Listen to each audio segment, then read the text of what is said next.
يا ذاكر الأصحاب كن متأدبا واعرف عظيم منازل الأصحاب. هم صفوة رفعوا بصحبة أحمد وبذاك قد خصوا من الوهاب. يا ذاكر الأصحاب كن متأدبا واعرف عظيم منازل الأصحاب. هم صفوة رفعوا بصحبة أحمد وبذاك قد خصوا من الوهاب. هم ناصروا المختار في تبليغه فجزاهم الرحمن خير ثواب.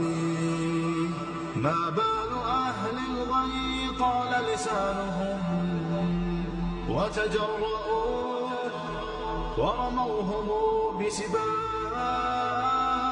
سبوا خيار الخلق من لهم العلا ولهم مقام في ذرى الأحساب. من قبل صرح أعوج عن حقده في سب شيخ متق أواب. يا ثاني الاثنين في الغار الذي شهدت له آيات خير كتاب. واليوم قد صدع الخبيث بجرأة ووقاحة من سافل كذاب. هذا النبي محمدا في عرضه سيعمه ذل وشر عقاب.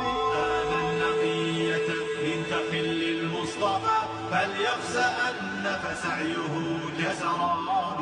هاتيك أم المؤمنين فضلها يروى لنا في سورة الأحزاب. يا أم إني قد كتبت مدافعا والدمع مني كالندى المنساب. من ذاك يجرؤ أن ينال لسانه من زوج خير العجم والأعراب. يا من زعمتم حب آل نبيكم أخلت جماجمكم من الألباب. تمشون في درب الضلال معتب قد أفيت عثراته بضباب. يا ذاكر الأصحاب كن متأدبا. يا ذاكر الأصحاب كن متأدبا واعرف عظيم منازل الأصحاب. هم صفوة رفعوا بصحبة أحمد وبذاك قد خصوا من الوهاب.